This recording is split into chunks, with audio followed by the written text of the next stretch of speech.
If I had stood up before you in November and told you that we would be above 6 million on March 31st, you would have laughed me out of the room. Americans have until midnight tonight to sign up for health insurance under the Affordable Care Act or face a financial penalty.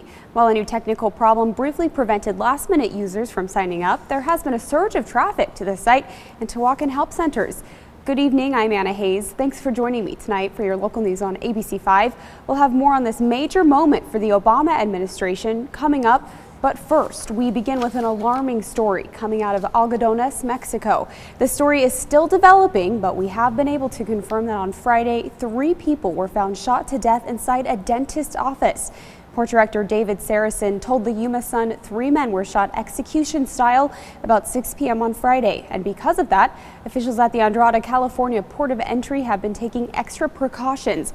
According to Saracen, 4 armed men entered Samaniego Dental Lab, which is located between 3rd Street and Y Alley. The masked men shot 3 men inside the lab several times at close range, killing them. According to the Yuma Sun, the 4 suspects were last seen leaving the area in a blue or green colored 1994 Honda with Arizona license plates. Right now, your local news anchor Christy Wilcox is in Algodones. She'll be back tonight at 10 with the latest details. In the meantime, officials say the shooting is drug related and could have been a possible retaliation for a murder that happened last month. In other news tonight, Yuma police need your help tracking down 2 men allegedly involved in an armed robbery. Police gave us these photos from a surveillance camera just about an hour ago. They tell us this incident happened at the Circle K west of the Southgate Mall Saturday morning just before 5. Police say both men entered the store with a handgun demanding money. They allegedly got away with an undisclosed amount of cash and fled north on 8th Avenue. The first suspect is described as a Hispanic male in his 20s, about 5'4" with a mustache. He was seen wearing a gray Chicago Bulls baseball cap. Meanwhile, the second suspect is also described as a Hispanic male in his 20s, between 5'6" and 5'8". He was seen wearing a green Boston Celtics hat, black jeans and black jacket, and pants. Anyone with any information is asked to contact Detective Skaggs. You can call 78 Crime if you'd like to remain anonymous. And local California Highway Patrol officers were involved in a high-speed chase on Interstate 8 yesterday. CHP officer Jermaine Lazarine said Dupree Lamar Davis from Oklahoma started running from the Highway Patrol in Arizona a little bit before noon. Officers from the El Centro Bureau say Davis was under the influence of alcohol during the high-speed chase. It wasn't until about 2 miles west of Ocotillo that officers were able to spike the tires on his 2014 Chevy. Officers say the suspect behind the wheel was driving faster than 100 miles per hour. Davis was arrested and booked into the Imperial County Jail. Well, yet another woman has been arrested at the Calipatria State Prison because officials suspect she tried to smuggle drugs in during visitation hours this past weekend. Officers say Tasha Evelyn Green was visiting inmate Prentice Banks on Saturday. Lieutenant Everardo Silver says officers claim the 2 were acting suspicious while sitting in the visitation room. Officers searched the 2 and found 79 grams of heroin and 87 grams of marijuana between the 2. Green was arrested and booked into Imperial County Jail on felony charges, while Banks has been placed in administrative segregation inside the prison. Silva says the drugs had an estimated prison value of almost $33,000. Tomorrow, YCAT officials will announce their selection for a new third-party operator used to hire and manage their drivers. The Yuma County Intergovernmental Public Transportation Authority is responsible for funding the Yuma County Area Transit bus system. However, YCAT uses that third-party contractor to manage their drivers. The new contractor will be announced at a special meeting tomorrow afternoon at Aldrich Hall. That's across the street from the Walmart on Avenue B. Now, you may remember the current contractor, Transportation Concepts, declined to bid for a new contract because they had some problems with the transit director, John Ando. According to Ando, the new contract will be a 3-year deal worth $2 million. We'll let you know who gets the bid tomorrow, right here on your local news. Well, it's time to go outside now for a quick check outside with our tower camera, and it is a beautiful evening. Oh, excuse me, this is our mountain camera. As you can see, a little bit windy. We've got our camera shaking and bouncing about a little bit, but overall a glorious day here in Yuma. I'm going to toss it to Nicole Gomez. She has a sneak peek at our local weather forecast. Hey, Nicole. Well, we started out with cool temperatures, 52 in Blythe, 53 for Imperial and El Centro, 54 for Mexicali, and we were a little warmer today in Yuma at 56 degrees this morning. Well, we are tracking a cold front that will bring us gusty winds tonight and the rest of the week. That cold front will also bring us cooler temperatures. I'll let you know if we're expecting rain in the forecast. That's all coming up in your local weather. Back to you. Yeah, Nicole, we're all hoping for no rain because the Yuma County Fair is almost here, and organizers say more than 90% of the rides, food, and entertainment is brand new this year. Come out and enjoy once a year celebration of the Yuma County Fair. We got lots of rides, food, and fun entertainment. This year's fair starts tomorrow and it runs through Sunday. One of the biggest treats on the schedule is the country act, Gloriana. They have some big hits out right now, so it's pretty exciting. The gates open tomorrow afternoon at 3 and admission is $2, and we'll be out at the fair tomorrow broadcasting live, so please come say hi to us. For a complete list of events and the full schedule, all you have to do is check out the fair's website at yumafair.com. Well, here's a look at what's coming up right here on your local news. More issues for GM owners as the company recalls another 1.3 million vehicles. And Yuma Regional Medical Center reveals how many folks they've helped get health care. This is your local news on ABC5. Please stay with us. Thanks for staying with us. GM is recalling another 1.3 million vehicles. The automaker announced this latest recall Monday to fix a problem that could lead to a sudden loss in power steering. Some of the cars in today's recall include the Saturn Ion, Chevrolet HHRs, and Cobalts, and also include last month's ignition switch recall. That recall impacted 2.6 million vehicles. It was connected to 13 deaths. Lawmakers in Washington are expected to grill GM CEO Mary Barra about her company's recalls tomorrow. Barra is set to testify during a hearing before the House Energy and Commerce Committee. And today is the last day to sign up for the health care through Obamacare in 2014. And that means a big last-minute push and a few last-minute glitches. Among the problems, the site was briefly down for customers creating new accounts. Reporter Tori Dunnan has the story for us from Washington.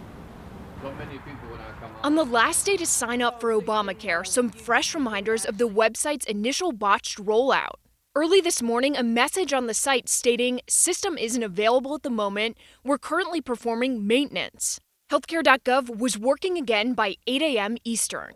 A senior administration official says it was unrelated to an increase in traffic, more than 2 million visitors over the past weekend alone. Also on the White House's own website, another error. This one promising days, not hours, left to enroll. That problem was also fixed. Get in the queue now. Get in the queue. There's still time today. Despite the brief glitches, Vice President Joe Biden was on the Rachel Ray Show, pushing people to get in a virtual line. And the peace of mind that brings to your brother, your family, the peace of mind that brings to the millions of people who could not get coverage before is amazing. According to the White House, more than 6 million people had signed up as of late last week for private insurance. Some Republicans believe the numbers are just for show. Here's Wyoming Senator John Barrasso on Fox News Sunday. I think they're cooking the books on this. Once all this is said and done, what kind of insurance will those people actually have? Will they be able to keep the doctor that they want? How much more is it going to cost them? An administration official says if you face technical problems on the last day of enrollment, you'll get a few more days to complete your application. In Washington, I'm Tori Dunnan reporting. And late last year, Yuma Regional Medical Center began an aggressive campaign to educate Yuma County residents about the Affordable Care Act. Today, the final day to sign up for Obamacare. Hospital officials are reporting they assisted more than 2,100 residents with insurance applications. This includes applications for the healthcare exchange and Arizona's version of Medicaid. According to hospital staff, 2,185 people received assistance with filling out applications. More than 1,200 of those got help from the hospital's patient access department. Open enrollment for the marketplace will begin again on October 1st. Meanwhile, Arizona's Medicaid program access remains open throughout the year. Having a college degree doesn't guarantee you a high-paying job. About 260,000 grads made at or below federal minimum wage of $7.25 per last year. That's according to the Bureau of Labor Statistics. That's the lowest number since 2008. The worst year was 2010 when the number skyrocketed to 327,000. Experts blame the post-recession labor market for the number of college grads stuck in low-paying jobs. But things may be looking up. A total of 21 states, including New Jersey, New York, and Connecticut, have approved raising their minimum wage. And Federal Reserve Chair Janet Yellen wants you to get a raise. In a speech today, Yellen said the U.S. job market is tougher now than in any recession and needs a boost. Among her top concerns, wages are rising too slowly, long-term unemployment is high, few people are quitting their jobs, and employers are reluctant to create new jobs. Yellen's comments are important because they emphasize her focus on many important economic indicators rather than just the unemployment rate. U.S. unemployment is currently at 6.7%. With about 2 weeks to go before the filing deadline, it's crunch time for taxpayers who haven't yet completed or even started a tax return. That last-minute sprint to the finish can sometimes lead to very costly mistakes. The IRS sees some of the same costly mistakes each year, so taxpayers should take a moment to review them and to avoid them. According to Kiplinger's Personal Finance, taxpayers should choose wisely among the options for filing status. Filing as single instead of head of household makes a difference. So can choosing between married filing jointly or married filing separately. Using the wrong status could result in a return being rejected or a delayed refund. Math errors should be less common now that so many Americans use tax preparation software. But if a math mistake means you underpay the IRS, you'll owe that additional amount, plus interest since the due date for that return. And finally, too much withholdings is a mistake too. It's great to get a big refund in the spring, but wouldn't it be better to have a little extra money in your paycheck throughout the year? To adjust withholding going forward, revise and submit a new W-4 form to your employer. Still lots ahead here on ABC5. Another hard day for the families of missing passengers from Malaysian Flight 370 as the search for the black box continues. Stay with your local news.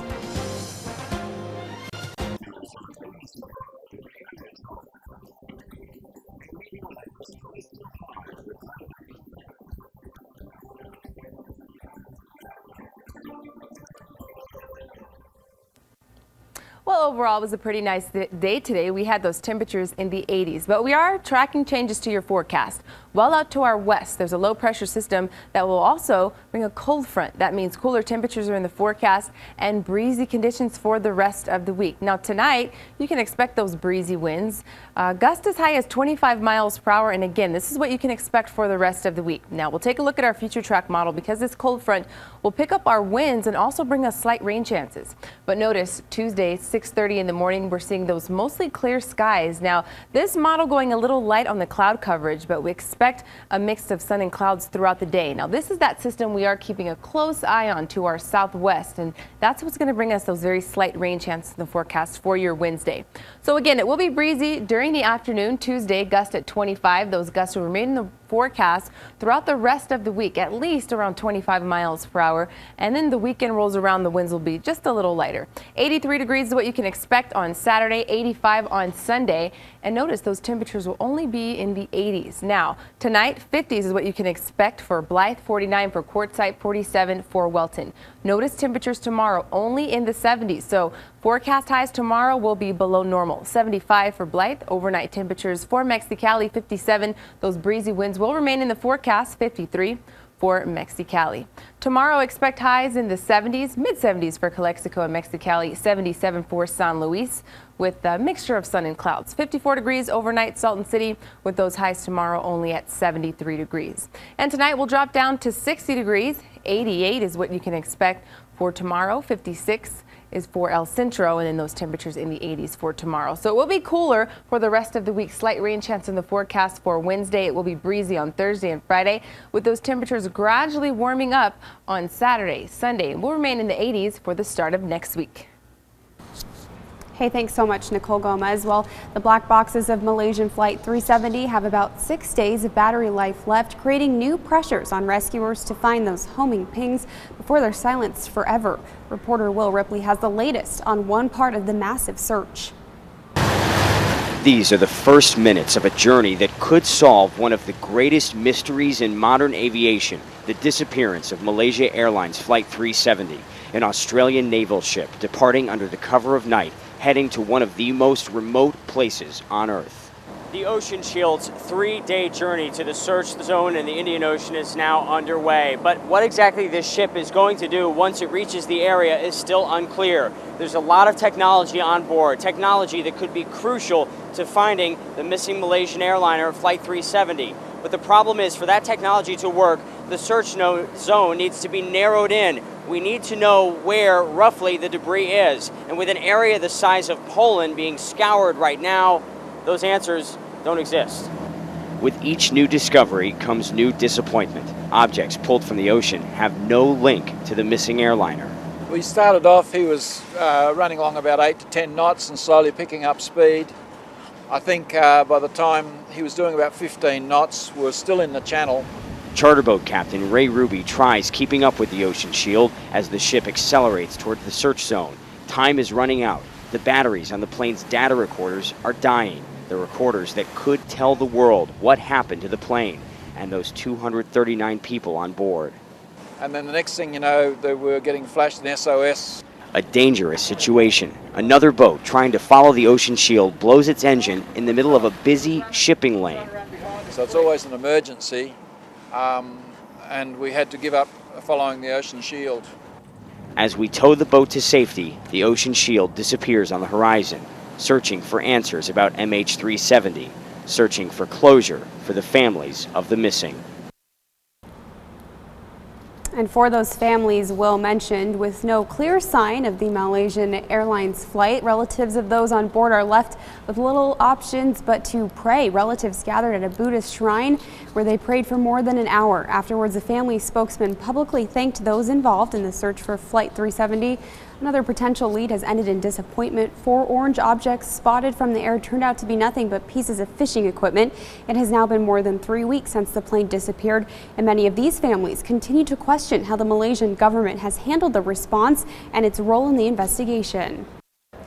And coming up on ABC5 News, U.S. officials respond as North Korea is threatening with new nuclear tests.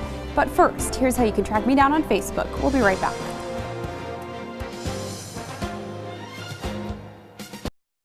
Welcome back to your local news on ABC5. I'm Anna Hayes. New provocations on the Korean Peninsula. Shots fired across the border between the North and South. As North Korea is threatening new nuclear tests, U.S. officials respond. It all adds up to an ongoing sense of concern that the tensions on the peninsula could threaten to erupt once again. ABC's Lana Zach, who has spent a great deal of time reporting from Korea, has all the details for us tonight. The U.S. and South Korean military continued to perform joint exercises in Pohang on the southeastern part of the peninsula on Monday. While closer to the northern border, real military engagement forced the evacuation of South Korean residents. For 3 hours, North and South Korea exchanged artillery fire, while the rhetorical fire continues. North Korean media reported that those U.S.-South Korean war exercises were an attempt to occupy Pyongyang, and that the North would be taking steps which the West could, quote, hardly imagine. The U.S. Secretary of Defense fired back. The provocation that the North Koreans have once again engaged in is dangerous, and it needs to stop. Recently, tensions on the peninsula have spiked, with North Korea testing a new missile and a threat that Pyongyang would be carrying out a new form of nuclear test, while General Paul Kennedy disputed that these exercises were a form of aggression. This exercise was not designed to react to any political situation. It's not designed to send a message. This is something that we have to do to be able to interoperate with our allies. It was exactly a year ago that the international community stood on edge, worried that tensions on the Korean peninsula threatened all-out war. Lana Zach, ABC News, New York.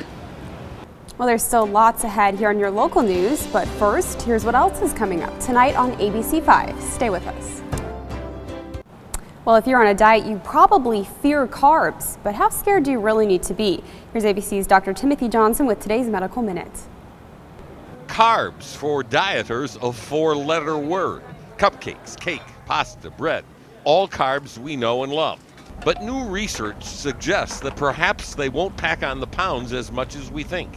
at least for some of us. Whether or not you have to worry may be written in your DNA. Looking at over 6,000 people around the globe, Swedish scientists found a gene that might make the difference. This gene makes an enzyme that breaks down carbs. People with fewer copies of this gene had a harder time breaking down those starchy foods and were 8 times more likely to be obese than people who had the most copies of the gene.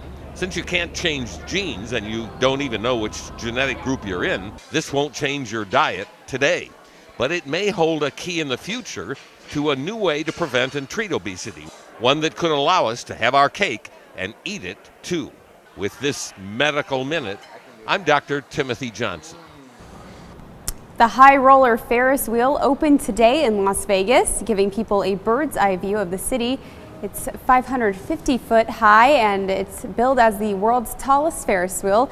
There are 28 gondolas on the high roller and each can hold up to 40 people. Riders pay $25 to ride during the day and $35 to ride at night. I was actually in Vegas last week. It's really beautiful to look at night. You can see it pretty much from anywhere in town right there on the strip. So next time I go back, I'm really excited. I'm going to have to fork over $35 and give it a try. And another beautiful landmark to discuss tonight, one of the most iconic symbols of Paris is celebrating a big birthday. The Eiffel Tower was only supposed to stand up for 20 years, but it's welcomed its first visitors 125 years ago today. The tower has become so familiar, we forget how controversial it was. Many famous artists tried to get rid of it because they thought it was ugly. We'll be back here at 10. See you then.